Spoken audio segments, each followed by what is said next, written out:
बिस्मिल्लाहिर्रहमानिर्रहीम। बच्चों नेक्स्ट आपका topic capacitors and capacitance. Capacitor क्या चीज़ है? कैपेसिटर एक डिवाइस है जो चार्ज को स्टोर करती है। अच्छा, अब अगर ये बात है तो फ़ौरन से आपके जहन में कोई ना कोई एग्जांपल आनी चाहिए। तो फ़ौरन से बच्चों के जहन में एग्जांपल आ जाती है, लेट से वो एक सेल जो आप अक्सर टॉयज़ वगैरह में या वॉल क्लॉक में यूज़ करते हैं, तो वो बच्चों कैपेसिटर नहीं है, दैट इज़ बैटरी। वो कैपेसिटर नहीं है, दैट इज़ बैटरी। अब फ़र्क क्या है बैटरी में और कैपेसिटर में?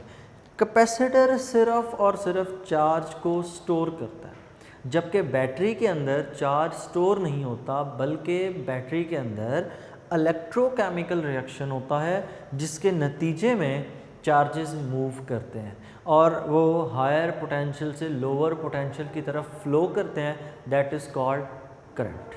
ठीक हो गया? आई रिपीट कि बैटरी कैपेसिटर नहीं है, ठीक है, क्योंकि बैटरी के अंदर इलेक्ट्रोकेमिकल रिएक्शन होता है जिसकी वजह से चार्जेस मूव करते हैं, जबकि कैपेसिटर के अंदर चार्जेस स्टोर होते हैं। तो फिर ऐसी कौन सी डिवाइस है जिसमें हम चार्ज स्टोर करते हैं? तो आपके मोबाइल फ़ोन की, सेल फ़ोन की जो बैटरी जिसको आप कहते हैं ना, वो बैटरी नहीं है, that is actually the capacitor. अब कैपेसिटर वो क्यों है? तो कैपेसिटर इसलिए कि कैपेसिटर की जब हम कंस्ट्रक्शन करते हैं तो कैपेसिटर की कंस्ट्रक्शन के अंदर दो मेटालिक प्लेट्स हैं। मैं कोशिश करूंगा कि इसकी 3 डायमेंशनल डायग्राम उसी तरह बनाई जाए जिस तरह बुक पे बनी हुई है। तो ये इसके अंदर 3 डायमेंशनल आपने जब ड्रॉ करनी है तो बड़ी ध्यान से और एहतियात से, ताकि ऐसा फील आए कि वाकई प्लेट ड्रॉ की हुई है आपने। ठीक है, एक यहाँ पर यूँ है प्लेट, मेटालिक प्लेट, और एक दूसरी मेटालिक प्लेट भी है।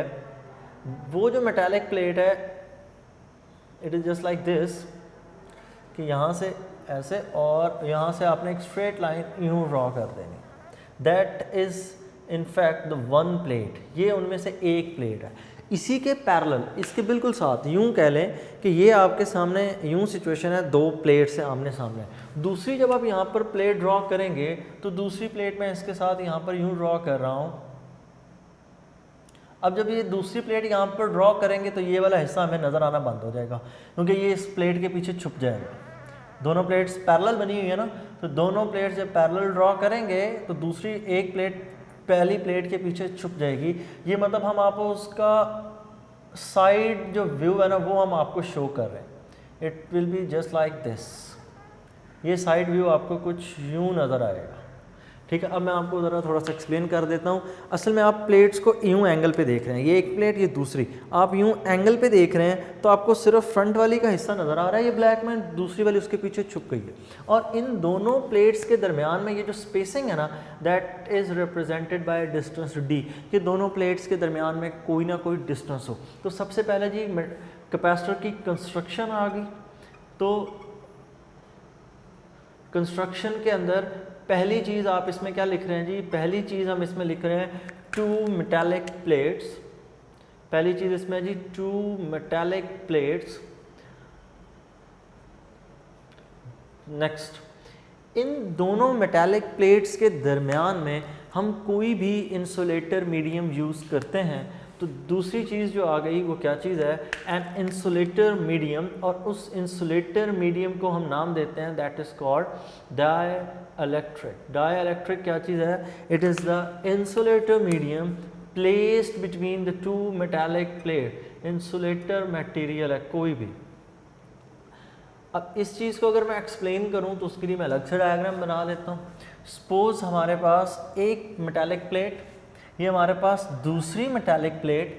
अब इन दोनों के दरमियान में कोई भी आपने मीडियम प्लेस करना है, कोई भी इंसुलेटर मीडियम प्लेस करना है। तो इसमें हम इंसुलेटर मीडियम, लेट से मैं एग्जांपल के तौर पर आपको कह देता हूँ जी, आप इसमें पेपर जो है ना वो रख रहे हैं। तो यहाँ पर इंसुलेटर मीडियम क्या हो गया? पेपर। पेपर में से करंट पास नहीं करता, और ये जो बीच में आपने पेपर प्लेस किया, इस पेपर को हम नाम देते हैं, दैट इज़ डाइइलेक्ट्रिक। ये दो मेटालिक प्लेट्स और इन दोनों के दरमियान में डाइइलेक्ट्रिक। अब in order to store the charge on the capacitor, you have to connect each plate with the terminal of the battery.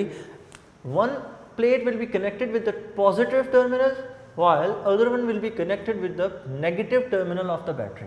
कि एक प्लेट को आपने बैटरी के पॉजिटिव टर्मिनल से जोड़ देना है जबकि दूसरी प्लेट को आपने बैटरी के नेगेटिव टर्मिनल के साथ जोड़ देना है। अब जब आप इसको बैटरी के साथ कनेक्ट करेंगे then it will start storing charge. तो इस प्लेट इस सेटअप ने चार्ज को स्टोर करना शुरू कर दिया। नेक्स्ट इसमें ये चीज़ आ जाती है कि कैपेसिटर जो चार्ज स्टोर कर रहा है तो चार्ज स्टोर करने की उसकी एबिलिटी वगैरह कितनी है, कि एक कैपेसिटर कितना चार्ज स्टोर करता है, तो उस एबिलिटी को हम नाम देते हैं दैट इज़ कॉल्ड कैपेसिटेंस। ठीक है, अब यहाँ पर फिर बच्चे गलती करते हैं, वो कैपेसिटर और कैपेसिटेंस को मिक्स कर जाते हैं। अगर कैपेसिटर की बात कर रहे हैं तो कैपेसिटर डिवाइस है दैट जो चार्ज को स्टोर करता है, जबकि कैपेसिटेंस क्या चीज़ है, कैपेसिटेंस उस कैपेसिटर की एबिलिटी है कि वो कितना चार्ज स्टोर करता है। What is the capacitance? It is the ability of a capacitor to store charge, maximum जो चार्ज वो स्टोर कर सकता है दैट इज कॉल्ड कैपेसिटेंस। अब हमने अगर ये कह दें कि हमने इस कैपेसिटर को बैटरी के साथ, जिस बैटरी के साथ कनेक्ट किया, उस बैटरी का टोटल पोटेंशियल है V, मतलब हम यूँ कर लेते हैं, इस कैपेसिटर को हमने बैटरी के टर्मिनल्स के साथ जॉइन कर दिया। यहाँ कहीं पर आपने बीच में रख रखी है जी बैटरी, बैटरी का ये पॉजिटिव टर्मिनल, ये बैटरी का नेगेटिव टर्मिनल। होगा क्या, कैपेसिटर की प्लेट्स के ऊपर चार्ज आना शुरू हो जाएगा। यहाँ पर चार्ज आ जाएगा पॉजिटिव, यहाँ पर दूसरे एंड पे चार्ज आ जाएगा नेगेटिव। यहाँ पर हम लिख लेते हैं Q नेगेटिव, इस साइड पर हम लिख लेते हैं जी इधर आ जाएगा चार्ज पॉजिटिव। ये चार्ज क्यों आ रहा, क्योंकि आपने बैटरी के साथ ज्वाइन किया। अब जैसे जैसे इन प्लेट्स पे चार्ज बढ़ता जाएगा वैसे वैसे पोटेंशियल डिफरेंस क्रिएट होना शुरू हो जाएगा इन दोनों प्लेट्स के दरमियान में। As soon as the charge will be transferred to the plates of the capacitor, there will be a potential difference between the both plates। तो शुरू पर जब चार्ज ज़ीरो था पोटेंशियल डिफरेंस ज़ीरो, चार्ज बढ़ा potential difference बढ़ गया, charge मज़ीद बढ़ाया पोटेंशियल डिफरेंस मज़ीद बढ़ गया। इस बात का एक सिंपल सा ही मतलब है, charge is directly proportional to the potential difference, कि जितना ज़्यादा चार्ज इन प्लेट्स पर स्टोर होगा उतना ज़्यादा पोटेंशियल डिफरेंस क्रिएट हो जाएगा। और यहाँ पर जब हम प्रोपोर्शनैलिटी को ख़त्म करते हैं there will be a sign of equality and there will be a constant as well. तो यहाँ पर प्रोपोर्शनैलिटी को हमने ख़त्म कर दिया और कांस्टेंट के तौर पर हमने यहाँ पर एक नया फैक्टर C इंट्रोड्यूस कर दिया। This C is called proportionality constant. In the case of capacitor it is known as capacitance। ये C यहाँ पर क्या चीज़ है, that is capacitance। और अगर मैं C के लिए फॉर्मूला लिखूँ तो C के लिए फॉर्मूला होगा C is equal to Q over V। Capacitance is equal to Q charge over potential difference between these two plates। Next cheese, charge का यूनिट रिप्लेस करें। चार्ज का यूनिट है कूलम, पोटेंशियल डिफरेंस का unit यहाँ पर क्या put होगा, volt. तो यूनिट क्या होगा, कूलम पर वोल्ट। अच्छा, अब ये C को और इस C को मिक्स नहीं करना, ये चार्ज का यूनिट है कूलम। हाँ जी, यूनिट लिख रहे हैं, इसी वजह से मैंने कूलम का C स्मॉल लिखा। साइंटिस्ट नेम लिखता तो C को मैंने कैपिटल लिखना था। V stands for volt, potential difference, voltage उसका यूनिट। अब C वोल्ट पर volt, coulomb per volt, volt को ऊपर आपने शिफ्ट कर दिया। ये है जी SI unit, clear cut book में लिखा है SI unit of the capacitance is coulomb per volt. लेकिन हम साइंटिस्ट नेम पर भी थोड़ा सा इत्तेफाक करते हैं और कूलम पर वोल्ट को हम नाम देते हैं फैरेड का, कूलम पर वोल्ट को फैरेड का। और जब फैरेड आप कंप्लीट लिख रहे हो तो आप इसको F स्मॉल लिखेंगे। साइंटिस्ट नेम बेस्ड यूनिट जो होता है वो हमेशा स्मॉल लिखा जाता है। हाँ, जब आप इसका सिंबल लिखेंगे फैरेड का तो उसको आपने कैपिटल लिखना है F। ये होगी एक बात। नेक्स्ट आपने जब आपसे पूछा जाए क्वेश्चन व्हाट इज कैपेसिटेंस, सबसे पहले उसको डिफाइन करें। Capacitance is the ability of a capacitor to store charge. फिर उसके बाद उसका सिंबल क्या है जी, C। सिंबल के बाद उसका formula C is equal to Q/V। फिर यूनिट कूलम पर वोल्ट और साथ मेंशन करें इट इज ऐसा यूनिट, जबकि ये साइंटिस्ट नेम बेस्ड जो यूनिट है दैट इज फैरेड। लास्ट चीज, अब आपने इस फैरेड को डिफाइन करना है, व्हाट इज दिस फैरेड। तो नेक्स्ट हम डिफाइन कर रहे हैं जी व्हाट इज फैरेड। मैंने आपको पहले बताया कि फैरेड को या किसी भी यूनिट को डिफाइन अब आपने करना हो तो डिफाइन करने के लिए हम हमेशा हर वैल्यू को 1 पुट करते हैं। अगर मैं फैरेड की बात करूं that is equal to coulomb per volt, तो आप इसको यूं लिख लें F is equal to C/V। F is equal to coulomb per volt. ये C यहाँ पर कैपेसिटेंस नहीं है, आई रिपीट, ये गलती नहीं करनी, ये कूलम चार्ज का यूनिट है, C कूलम, V वोल्ट। अब हर चीज को 1 पुट करें, 1 farad, 1 coulomb charge, 1 volt potential difference. अगर 1 कूलम चार्ज 1 वोल्ट का पोटेंशियल डिफरेंस क्रिएट करे, अगर 1 कूलम चार्ज 1 वोल्ट का पोटेंशियल डिफरेंस क्रिएट करे, तब कैपेसिटेंस कितनी होगी, that will be 1 farad. If the charge of 1 coulomb produces a potential difference of 1 volt between the 2 plates of the capacitor, then capacitance will be equal to 1 farad. तो अगर आप complete formula और units की form में लिख लें तो आपके लिए यूनिट्स डिफाइन करना बड़े आसान हो जाते हैं। देखें बड़ा क्लियर है, if 1 coulomb of charge creates a potential difference of 1 volt between the 2 plates of the capacitor, then capacitance will be equal to 1 farad. Next यहाँ पर जो एक कॉन्सेप्ट है कि इन दोनों प्लेट्स के ऊपर चार्ज प्रोड्यूस, जब मतलब हम चार्ज कैसे इनको चार्ज करते हैं। सवाल ये पूछा जाता है, जैसे हमने शुरू पर बताया, पॉजिटिव चार्ज कभी भी मूव नहीं करता। क्यों नहीं करता, तो याद रखिएगा एटम का सेंट्रल जो पार्ट होता है दैट इज न्यूक्लियस। उस न्यूक्लियस के अंदर होते हैं प्रोटॉन्स, और न्यूक्लियस सिर्फ और सिर्फ in case of solids vibrate करता है। तो आपने ये बात पढ़ रखी है कि सॉलिड्स के मॉलिक्यूल्स के पास वाइब्रेटरी मोशन होती है, और जो फ्री मूवमेंट है वो सिर्फ और सिर्फ किस चीज़ की है, that is only of the electron. कि फ्री मूवमेंट तो सिर्फ और सिर्फ इलेक्ट्रॉन कर सकता है। मेटल्स के केस में वो हर जगह पर इजीली मूव कर लेता है। तो इसका मतलब हम पॉजिटिव चार्ज को मूव नहीं करवा सकते, सिर्फ मूव कौन करता है, नेगेटिव मूव करता है, इलेक्ट्रॉन्स मूव करते हैं। ये बात याद रखिएगा, चाहे कोई बॉडी पॉजिटिवली चार्ज है चाहे कोई बॉडी नेगेटिवली चार्ज है, इसका मतलब यही है कि मूवमेंट इलेक्ट्रॉन की हुई है। अब कोई बॉडी पॉजिटिवली चार्ज है तो आप उसको कैसे डिफाइन करते हैं, आप उसको यूँ डिफाइन करते हैं, body has a positive charge if it has deficiency of electron. On the other hand, if a body is negatively charged, it means that it has some excess of electrons. कि अगर electron ज़्यादा हो जाए तो negative charge, अगर electrons की deficiency हो जाए then it has positive charge. Example आपके लिए कुछ यूँ है, मैं फिर ये एग्जाम्पल रिपीट कर रहा हूँ, ये पहले भी हम एक दफ़ा कर चुके हैं।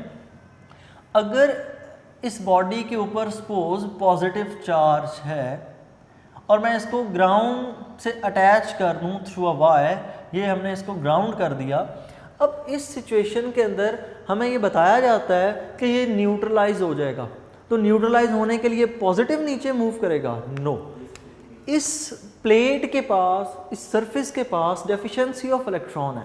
असल में इलेक्ट्रॉन्स यहाँ से ग्राउंड से मूव करेंगे इस प्लेट के ऊपर और इसको न्यूट्रलाइज कर देंगे। बैटरी जब आप कनेक्ट करते हैं कैपेसिटर्स के साथ तो क्या इफेक्ट होता है, तो जब आप लोग बैटरी को कनेक्ट करते हैं, negative terminal of the battery is connected with the plate of the capacitor. Suppose यहाँ पर बैटरी का नेगेटिव टर्मिनल है, ये पॉजिटिव है, नेगेटिव टर्मिनल को कनेक्ट करेंगे तो यहाँ से इलेक्ट्रॉन्स मूव करके इस प्लेट पर आना शुरू हो जाएंगे। क्लियर? जबकि दूसरे एंड पे जो आपने दूसरी प्लेट लगा रखी है, इस प्लेट को आपने ज्वाइन किया बैटरी के पॉजिटिव टर्मिनल के साथ, और यहां पर जो मूवमेंट होगी यहाँ पर मूवमेंट ऑफ इलेक्ट्रॉन किस तरह होगी, यहाँ पर पॉजिटिव, ये पोर्शन ऑलरेडी बैटरी का positive terminal already electrons deficient है, तो ये इलेक्ट्रॉन्स को इस प्लेट पर से अट्रैक्ट कर लेगा और वो इलेक्ट्रॉन्स यहाँ से जब रिमूव होंगे तो इलेक्ट्रॉन्स की मूवमेंट कुछ यूँ होगी और इलेक्ट्रॉन्स मूव करते हुए बैटरी के पॉजिटिव टर्मिनल की तरफ आ जाते हैं, जबकि यहाँ पर सारे का सारा पॉजिटिव चार्ज इंड्यूस हो जाएगा because this plate is initially neutral. And what is the meaning of the neutral? Neutral को हम यूँ डिफाइन करते हैं, the amount of positive charge is equal to the amount of negative charge. तो उसमें से आपने नेगेटिव को तो रिमूव करवा के बैटरी के पॉजिटिव टर्मिनल पे पहुंचा दिया, इसका मतलब इस प्लेट के ऊपर डेफिशिएंसी ऑफ इलेक्ट्रॉन हो जाएगी and whenever there is a deficiency of electron it means that a body is positively charge. Next यहाँ पर फिर एक क्वेश्चन पूछा जाता है, ये कैसे मुमकिन है जी कि जितना यहाँ पर इलेक्ट्रॉन शिफ्ट हो उतने यहाँ से पॉजिटिव रिमूव होंगे? ऑब्वियसली ये पॉसिबल है क्योंकि हमने जो बैटरी अटैच की उसमें भी तो आपने एक इक्विलिब्रियम उसने भी तो अटेन करना है, तो जितना वो नेगेटिव इस प्लेट पर ट्रांसफ़र करेगी उतना ही वहाँ से यहाँ पर शिफ्ट होगा। और ये बात जहन में रखिएगा, इन दोनों टर्मिनल्स के दरमियान में ये जो प्लेट्स हैं कैपेसिटर की, इनके दरमियान में कोई फिजिकल कांटेक्ट नहीं है। मतलब यूं नहीं हो सकता कि चार यूं पूरे सर्किट में से होके यहाँ तक आ जाए। अगर ये चार यहाँ से इधर शिफ्ट हो गया, it is called the leaking of the charge. तो इसका मतलब इसने किसी किस्म का कोई चार्ज स्टोर नहीं करना, वो सर्किट स्टैब्लिश हो जाएगा, यूं यहाँ से चार्जेस मूव करना शुरू कर देंगे, सिंपल इज़ दैट, और वो एक करंट की सिचुएशन बन जाएगी। तो कोई कनेक्शन नहीं होता between the two plates of the capacitor. अगर दोनों प्लेट्स के दरमियान में कनेक्शन एस्टैब्लिश हो जाए तो चार्ज लीक होना शुरू हो जाता है, वो दोनों प्लेट्स एक दूसरे को न्यूट्रलाइज करना शुरू कर देती हैं, तो चार्ज स्टोर नहीं होगा। वो जो हमने डाई इलेक्ट्रिक मीडियम रखा था ना, यहाँ पर उसकी सिग्निफिकेंस आपको समझ आती है। डाई इलेक्ट्रिक मीडियम का काम ही यही है कि वो इस तरह का एनवायरनमेंट क्रिएट करे कि लीकिंग ऑफ चार्ज पॉसिबल ना हो, क्योंकि अगर लीकिंग ऑफ चार्ज हो गई तो मतलब चार्ज स्टोर नहीं हुआ। तो हम कोशिश ये करते हैं कि जितना अच्छा डाई इलेक्ट्रिक मीडियम हो सके वो प्लेस करते हैं। अब मैंने आपको एग्जांपल दी ना शुरू पे, डाई इलेक्ट्रिक मीडियम के तौर पर पेपर को यूज़ कर रहे हैं, तो हम इतने सादे तरीके से भी पेपर को इस्तेमाल नहीं करते। क्या किया जाता है, पहले एक पेपर की शीट, उस पेपर की शीट के ऊपर एक और प्लास्टिक पेपर शीट रखी जाती है। मैं आपको एग्जांपल देता हूँ, कुछ इस तरह है। आप कंसीडर करें कि ये हमारे पास एक पेपर शीट है, इस पेपर शीट को रखने के बाद अब इसके ऊपर एक और शीट हम रखेंगे, वो है जी प्लास्टिक शीट। अब पेपर भी इंसुलेटर, प्लास्टिक भी इंसुलेटर। अब जब आपने इन दो को अटैच कर दिया तो ज़्यादा अच्छा इंसुलेटर हो गया। तो ये एक दूसरी प्लेट आ गई, सपोज इस दूसरी प्लेट को आपने इसके ऊपर यूं रख दिया, ये दो प्लेट्स आपके पास, इन दोनों को एक पेपर और उसके ऊपर आपने रख दिया प्लास्टिक। अब मज़ीद अच्छा डाइलेक्ट्रिक बनाने के लिए हम इसको रोल कर देते हैं। अब जितनी ज़्यादा लेयर्स उतना अच्छा डाइलेक्ट्रिक। रोल करने के बाद इसको जितना टाइटली आप पैक कर सकें आप कर सकते हैं, फिर भी इसके अंदर ना एयर स्पेसेस रह जाती हैं, चार्ज की लीकिंग का भी खतरा है। तो आप क्या करें, इसके अंदर ऑयल इसके ऊपर लगा दिया जाता है। अब ऑयल की जो फिलिंग करते हैं तो ऑयल भी इंसुलेटर है, ऑयल में से इलेक्ट्रिसिटी पास नहीं कर सकती, चार्जेस लीक आउट नहीं कर सकते, तो उसको इन दोनों प्लेट्स के दरमियान में रख दिया जाता है। हमारे जो सेलफोन की बैटरीज हैं वो असल में इसी चीज़ के साथ बनाई गई हैं कि दो प्लेट्स के दरमियान में डाइलेक्ट्रिक मीडियम, और जितना अच्छा डाइलेक्ट्रिक मीडियम यूज़ होगा उतने बेहतर रिजल्ट्स और उतना ज़्यादा चार्ज स्टोर होगा। यहाँ तक हमने ये बात सीखी कि कैपेसिटेंस दो चीज़ों पे डिपेंड करती है, the amount of the charge and the potential difference. ये बात हमें कब पता चलेगी कि अगर हमने एक कैपेसिटर बनाया, फिर उस पर चार्ज स्टोर करवाएं, फिर हमें जाकर पता चलेगा जी ये कैपेसिटर इतना चार्ज स्टोर करता है।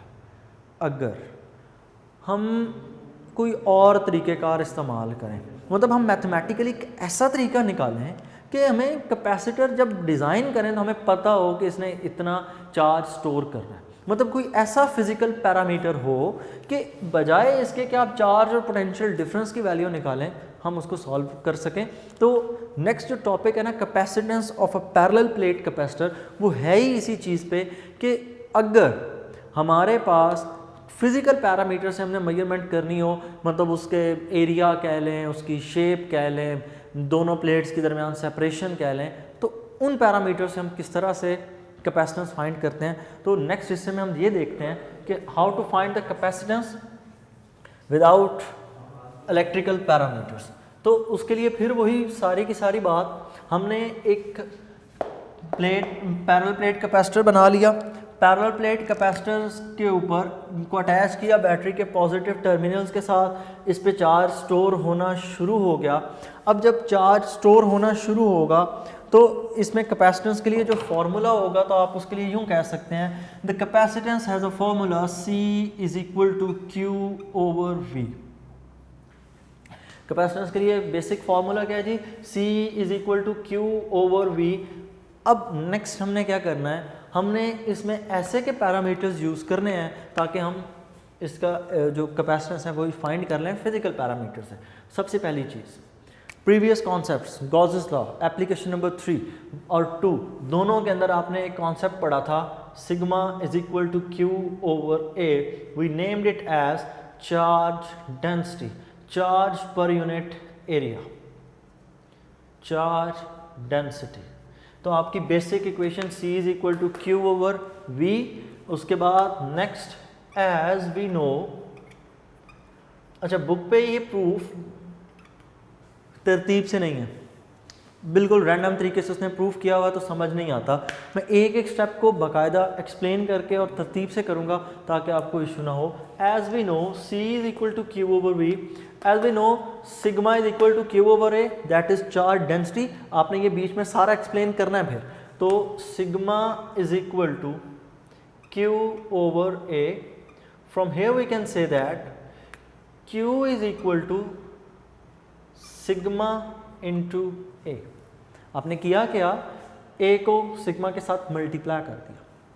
इस इक्वेशन को नाम दें इक्वेशन नंबर 1 और नीचे लिखें by putting in equation number 1, by putting in equation number 1। अगर हम इक्वेशन नंबर 1 में इसको पुट करें देन हमारे लिए C का फॉर्मूला होगा C is equal to sigma A/V। C is equal to sigma A/V। आपने इस Q सिग्मा A को यहाँ पुट किया तो C is equal to sigma A/V। Next, इसको इक्वेशन नंबर 2 का नाम दे दें और इसको यहाँ पर छोड़ दें। नेक्स्ट, फिर एक पुराना कॉन्सेप्ट, और वो पुराना कॉन्सेप्ट हम यूज़ कर रहे हैं from the topic of potential gradient. वहाँ पर हमने ये सीखा था, अगर हम सिर्फ वैल्यू की बात करें तो मैग्नीट्यूड डायरेक्शन को छोड़ दें कि मूवमेंट किस तरफ है, तो E is equal to V/D हमने एक फार्मूला पढ़ा था कि electric field intensity is equal to V/D। असल इस फार्मूला ये यूँ था, E is equal to minus delta V/R।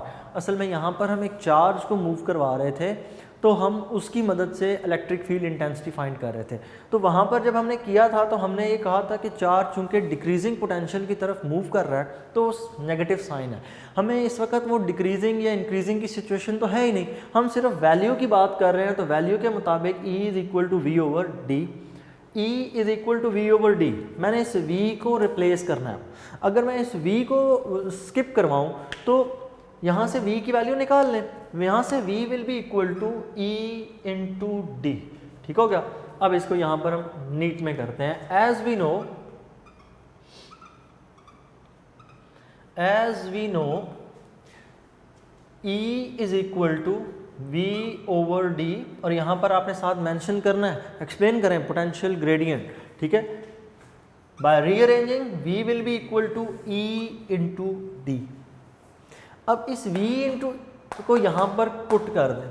अगर हम इसको यहाँ पर पुट करें तो आप यहाँ पर लिखें by putting in equation number 2, by putting in equation number 2। अगर हम इसको इक्वेशन नंबर 2 में पुट करें तो यही इक्वेशन नंबर 2 हमारे लिए कुछ यूँ होगी, C is equal to sigma A/E into D, E into D। D. यहाँ तक आप लोगों को क्लियर? फिर देख लें, आपने स्टार्ट किया C is equal to Q over V, Q charge density से आपने क्यू को सिग्मा ए पुट किया, C is equal to sigma A over V, V आपने पुट कर दिया V is equal to E D, तो sigma A over E D. Next चीज़, यहाँ तक आप ये ज़हन में रखें कि हमने चार्ज प्लेट्स के दरमियान में जो अभी मीडियम है वो फ्री स्पेस है, अभी हम किसी मीडियम की बात नहीं करते, ठीक है। तो यहाँ पर जो मीडियम है ना, इसको मैं अभी वक्ती रेस कर रहा हूँ। इस बात का मतलब ये है कि अभी प्लेट्स के दरमियान में जो मीडियम है वो कुछ भी नहीं है, सिर्फ और सिर्फ क्या है, there is only free space. तो परेशान नहीं होना, फ्री स्पेस भी चार्जेस को इतनी आसानी से मूव नहीं करने देगी। चार्ज खाली जगह से खुद ब खुद तो मूव नहीं कर सकता, हाँ उसकी tendency as compare to the medium वो बढ़ जाएगी। अगर मीडियम होता तो चार्ज के पास मूव करने की टेंडेंसी कम होती, लेकिन अब मीडियम चूँकि नहीं है तो चार्ज के पास लीकिंग के चांस बढ़ जाएंगे। लेकिन हमने यहाँ से कुछ प्रूव करना, इसका मतलब ये हुआ कि आप यहाँ पर कोई मीडियम यूज़ नहीं कर रहे, तो आप इसको यूँ लिखें, C vacuum, as there is no medium, so you must write it as C vacuum is equal to sigma A over E into D. Next, इस E को भी हम इतनी आसानी से, ये फिजिकल पैरामीटर में तो नहीं आ रहा है इन अ सेंस, फिजिकल पैरामीटर मतलब मैयर तो हो रहा है लेकिन इलेक्ट्रिकल के केस में आता है। हमने सिर्फ और सिर्फ ऐसी वैल्यूज़ को पिक करना है, ऐसी वैल्यूज़ इस फॉर्मूले में रखनी है कि without putting any electrical component हम कैपेसिटेंस फाइंड कर लें। तो मैं इस E को भी रिप्लेस कर दूंगा। E कहाँ से रिप्लेस होगा? According to Gauss third application. यहाँ पर वीडियो को रोकें और गॉस लॉ की थर्ड एप्लीकेशन जाके बुक पे देखें। गॉस लॉ की थर्ड एप्लीकेशन में हमने ये देखा था, according to third application of Gauss law of Gauss's law, तो गॉसेस लॉ की थर्ड एप्लीकेशन में आपने जो बात सीखी थी, आपने वहाँ पर कहा था लास्ट बिल्कुल फॉर्मूला अगर देखें तो E is equal to sigma over epsilon naught into R cap. R cap direction के लिए था, as E is a vector quantity. हम E को सिर्फ मैग्नीट्यूड की हद तक बात कर रहे हैं, तो मैं ये ना आर कैप लिख रहा हूँ ना इसके ऊपर एरो लगा रहा हूँ, because we are talking about only about the magnitude of the electric field intensity. ये गॉस लॉ की थर्ड एप्लीकेशन का लास्ट रिजल्ट है। और फिर यहाँ पर ये पूछा जाता है कि यही क्यों पुट किया, दूसरी क्यों नहीं पुट कर ली। तो अगर थर्ड एप्लीकेशन आप देखें तो थर्ड एप्लीकेशन गॉस लॉ की टू चार्ज प्लेट्स के दरमियान में ही है। यहाँ पर पॉजिटिव प्लेट है, यहाँ पर नेगेटिव है, और वो जो दो चार्ज प्लेट्स हैं उनको हम क्या नाम अब दे रहे हैं, उन्हीं को हम कैपेसिटर का नाम दे रहे हैं। तो इसलिए हमने यहाँ पर गॉस की थर्ड एप्लीकेशन का सहारा लिया। E is equal to sigma over epsilon not.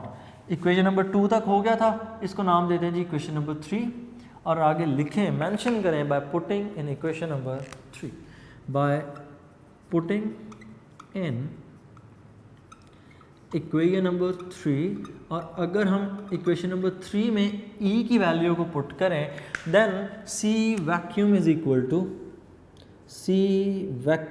Equal to sigma A over, और यहाँ पर ध्यान से थर्ड डिनोमिनेटर बनेगा sigma over epsilon naught. D तो यहाँ पर है ना, इसको तो एज इट इज़ लिखें, और E की जगह आपने पुट करना है sigma over epsilon not, sigma over epsilon not. Third denominator हमेशा फर्स्ट पे। ये कैसे जाता है उसके लिए भी देख लें, क्योंकि मेडिकल के स्टूडेंट्स को अक्सर इसमें मसला रहता है। असल में ये यूँ लिखी हुई है बात, 2/5 एग्जाम्पल दे रहा हूँ ओवर 7। अब ये 7 यहाँ से सबसे ऊपर कैसे चला जाता है, तो उसके पीछे रूल ये है, ये असल में लिखा गया है 2/5 डिवाइडेड बाय 7। 2/5 के ऊपर हम डिवाइड किस चीज़ को कर रहे हैं, 7 को। अब सॉरी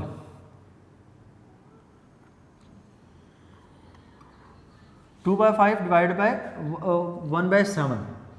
तो जब आप डिवीजन को मल्टीप्लिकेशन में चेंज करते हैं तो वो थर्ड डिनोमिनेटर किस में आ जाता है, सबसे शुरू में आ जाता है, ठीक है। 2/5 डिवाइडेड बाय 1/7, और जब डिवीजन मल्टीप्लिकेशन में आप चेंज करेंगे तो 7 किधर आ जाएगा, सबसे ऊपर, और जब 7 सबसे ऊपर आएगा तो आप इसको यूँ लिख लेंगे 2 × 7/5। ठीक हो गया। ठीक, ये असल में यूँ भी आप इसको मेंशन कर सकते हैं कि 2 / 5/7। डिवीजन को मल्टीप्लिकेशन में चेंज कर लें 2 × 7/5, तो 7 किधर चला गया, थर्ड डिनोमिनेटर में। ठीक है, वो पहले थोड़ा सा फंबल हुआ। अब देख लें दोबारा, 2 / 5/7, डिवीजन किस में चेंज की, मल्टीप्लिकेशन, तो 7/5, 7 सबसे ऊपर शिफ्ट हो गया। तो ये इसके पीछे रूल है। तो एप्सिलॉन नॉट को हम शिफ्ट कर रहे हैं सबसे ऊपर, then formula will be C vacuum is equal to sigma A epsilon naught over sigma into D। यहाँ पर sigma sigma से cancel, then C vacuum will be equal to, the formula for the C vacuum is equal to A epsilon naught over D। अब ये क्या चीज़ है, ए क्या चीज़ है, area of the capacitor. Area किस तरह निकालेंगे, विड्थ, ब्रेथ जिसे आप कहते हैं, और ये आपके पास length. Rectangular shape, area will be equal to length multiply by breadth. Area निकाल लिया आपने, ठीक है। और यहाँ पर जो एरिया पुट होता है ना बच्चों, वो कैपेसिटर के दरमियानी एरिया नहीं है असल में। I am sorry for this. यहाँ पर जो आपने एरिया पुट करना है, आपने प्लेट का एरिया पुट करना होता है। और प्लेट का भी कौन सा एरिया, प्लेट्स का वो एरिया जो आमने सामने है। मतलब यूँ है ना, दोनों प्लेट्स, आप इन दोनों प्लेट्स को बिल्कुल एक दूसरे के आमने सामने भी रख सकते हैं। अगर आप चाहें तो इनमें से एक प्लेट को ऊपर और एक को नीचे मूव करवा दें। अब जब इनको आप ऊपर नीचे मूव करवाएंगे तो आमने सामने का एरिया रिड्यूस हो जाएगा, अब यहाँ तक रह जाएगा। आप इसी एरिया को मेजर करेंगे और ये लिखेंगे द कॉमन एरिया, या आप यूँ कह लें the facing area of both plates, the mutual shared जो आप आपस में एरिया है, दोनों का जो आमने सामने वाला एरिया है, आपने वो कैलकुलेट करना है। नेक्स्ट इसमें D, और D क्या चीज़ है, इन दोनों प्लेट्स के दरमियान में सेपरेशन, उसको आपने यहाँ पर पुट करना है। एरिया क्या चीज़ है, area of the plates which is in front of each other, और D यहाँ पर the difference, the distance between the two plates और the separation between the two plates, और यहाँ पर एप्सिलॉन नॉट क्या चीज़ है, it is the permittivity of free space. अब हमने यहाँ पर मीडियम इंट्रोड्यूस नहीं था किया। What if we introduce a medium, अगर हम यहाँ पर मीडियम इंट्रोड्यूस कर दें तब सिचुएशन क्या होगी, तब सिचुएशन ये होगी कि आपका यही फॉर्मूला यूँ लिखा जाएगा कुछ, if there is a medium, if there is a medium. Next बच्चों, यहाँ पर अगर तो प्लेट्स के दरमियान में हम कोई मीडियम इंट्रोड्यूस कर दें, if we place a medium between these plates, then, तो if we place a medium between plates, अगर प्लेट्स के दरमियान में मीडियम हम रख दें तो क्या होगा, आपको एक और फैक्टर एप्सिलॉन आर लगाना पड़ेगा। बिल्कुल उसी तरह जिस तरह आपने कूलम्स लॉ में लगाया था कि जब चार्जेस के दरमियान में आप कोई और मीडियम रखते हैं तो उसकी वजह से उनका जो इलेक्ट्रोस्टैटिक इफेक्ट है वो ख़त्म हो जाता है, वो वीक हो जाता है, रहता तो है लेकिन वीक हो जाता है। सेम इसी तरह जब आप यहाँ पर कोई मीडियम लगाएंगे तो यही फार्मूला जो सी वैक्यूम के लिए आपने लिखा है, A epsilon not over D, C medium is equal to A epsilon not epsilon R over D, ठीक है। तो वो थोड़ी सी उसमें एडिशन हो जाएगी। तो नेक्स्ट हमारा जो मीडियम अगर हो तब हमारा फार्मूला यूँ लिखा जाएगा, C medium is equal to A epsilon not epsilon R over D. तो ये आपने फॉर्मूला लिख लिया मीडियम के लिए। अब यहाँ पर एक बात जो हमारे समझ आती है, यहाँ पर हमें ये बात समझ आती है कि जब आपने एप्सिलॉन आर को बीच में प्लेस किया, आपने इस साइड पर न्यूमिनेटर बढ़ा दिया। अब जब न्यूमिनेटर बढ़ेगा, अंडरस्टूड है सी मीडियम भी उसी तरह इंक्रीज कर जाएगा। अगर एप्सिलॉन आर की अगर आप वैल्यूज़ देखें तो ये वैल्यू हमेशा 1 से ग्रेटर होती है। अगर 1 से वैल्यू ग्रेटर है, इसका क्लियर कट मतलब यही है कि सी मीडियम की वैल्यू बढ़नी ही बढ़नी है। मतलब मीडियम के प्लेस करने से कैपेसिटेंस इंक्रीज हो जाती है। और टॉपिक के very start of the topic I told you clearly कि जब भी वो मीडियम प्लेट्स के दरमियान में पड़ा हो there is a better chance to store more charge. तो कैपेसिटेंस को बढ़ाने के लिए एक बड़ा अच्छा तरीक़ाकार है कि जितना अच्छा मीडियम उतना ही ज़्यादा सी की वैल्यू। मज़ीद इसके ऊपर हम डिटेल में बात करेंगे पोलराइजेशन के टॉपिक में कि कैसे मीडियम का एप्सिलॉन आर को इंट्रोड्यूस करने से, को मीडियम इंट्रोड्यूस करने से यहाँ पर कैपेसिटेंस इंक्रीज़ हो जाती है। नेक्स्ट अगर यहाँ पर इस चीज़ को देखें तो हम यूँ लिख सकते हैं, अगर हमने वैल्यू निकालनी हो इस एप्सिलॉन आर की, तो एप्सिलॉन आर की वैल्यू निकालने के लिए हम इन दोनों इक्वेशंस को डिवाइड कर देते हैं। ये हमारी इक्वेशन ए, इस इक्वेशन को हम नाम दे देते हैं let's this equation is B. वो इक्वेशन ए है तो इसको हम नाम कोई दे देते हैं जी, ये हमारे पास कोई इक्वेशन है बी। अब अगर इक्वेशन बी और ए को आपस में डिवाइड करें, मतलब बी को न्यूमिनेटर में रखना है और डिनोमिनेटर में वैक्यूम रखना है, by dividing equation number B by equation number A, by dividing equation number B by A, equation number B पर ए को डिवाइड करें तो आप यूं लिख सकते हैं C medium over C vacuum, C medium over C vacuum is equal to. अब यहाँ पर सी मीडियम की वैल्यू पुट करें, A epsilon not epsilon R over D, A epsilon not epsilon R over D over C vacuum की value लिखें तो A epsilon not over D, A epsilon not over D. सारे parameters cancel हो गए, A से cancel, epsilon not cancel, D cancel. तो left hand side तो same as it is C medium over C vacuum, C medium over C vacuum is equal to, यहाँ पर सिर्फ और सिर्फ क्या बचेगा, there will only be the epsilon R. यहाँ से डिफाइन करें what is this epsilon R, it is the ratio of the capacitance when there is a medium between them in it, और to the ratio to the capacitance when there is no medium. मतलब जब vacuum है दोनों plates के दरमियान में और जब दोनों प्लेट्स के दरमियान में कोई मीडियम है, तो मीडियम और वैक्यूम की आपस में रेशियो, कैपेसिटेंस की ratio, that is called epsilon are.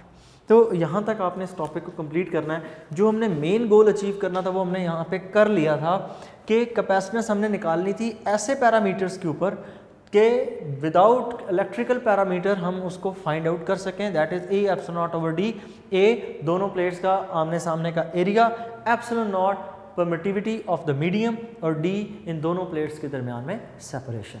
Next रहेगी जी आखिरी बात, इस टॉपिक को आपने अटेम्प्ट कैसे करना है। तो टॉपिक को अटेम्प्ट करने के लिए सबसे पहले कैपेसिटर एंड कैपेसिटेंस अगर वो टॉपिक आता है तो वो तो शॉर्ट में आपसे पूछा जाता है, या कैपेसिटर का इंट्रोडक्शन या फिर कैपेसिटेंस की डेफिनेशन और 1 फैरेड की डेफिनेशन, तो वो आपने लिखनी है। हाँ, कैपेसिटर्स को सबसे पहले जो बनाया, डिवाइस किया था, बनाने वाले थे, देयर वाज माइकल फैराडे। और माइकल फैराडे जिन्होंने इलेक्ट्रिक फील्ड लाइंस का भी कॉन्सेप्ट दिया, इंग्लिश साइंटिस्ट थे, इंग्लैंड के रहने वाले, ब्रिटिश, और इन्होंने जो सबसे पहला कैपेसिटर बनाया था दैट वाज इलेक्ट्रोलिटिक कैपेसिटर। वो ये पैरेलल प्लेट कैपेसिटर नहीं था, वो इलेक्ट्रोलिटिक कैपेसिटर है, जो आपने 10th क्लास में गालिबन उसको थोड़ा सा इंट्रोडक्शन में पढ़ते हैं। नेक्स्ट इसमें आ जाते हैं लॉन्ग क्वेश्चन पोर्शन के ऊपर। जो दूसरा हिस्सा है इस टॉपिक का, capacitance of a parallel plate capacitor. Parallel plate capacitor के अंदर जब आपसे ये क्वेश्चन पूछा जाए तो बच्चे सीधा इस प्रूफ से शुरू करते हैं या इसी टॉपिक से। तो आपने सबसे पहले इन दोनों को एक्सप्लेन करना है, इनको एक्सप्लेन करेंगे तो ये आगे आप एक्सप्लेन कर सकेंगे। डायग्राम मस्ट बनाएं, तो सबसे पहले आप इन दोनों को एक्सप्लेन करें, फिर ये प्रूफ स्टार्ट करने से पहले डायग्राम बनाएं और इस इक्वेशन की बैकग्राउंड दें, Q is directly proportional to V, Q is equal to CV, और फिर आगे स्टार्ट करें जैसे मैंने लेक्चर के बिल्कुल स्टार्ट में किया था, एंड सो ऑन। इसको फिर आपने कंप्लीट करना है और last till the last equation इसको डिफाइन करना है। बुक पे ये डिफाइन की गई है, वेरी लास्ट इस टॉपिक के बिल्कुल एंड पे वो ग्रीन कलर के बॉक्स में लिखी थी। तो बच्चों ये था आपका टॉपिक जी, कैपेसिटर एंड कैपेसिटेंस, और साथ capacitance of a parallel plate capacitor. अल्लाह हाफ़िज़।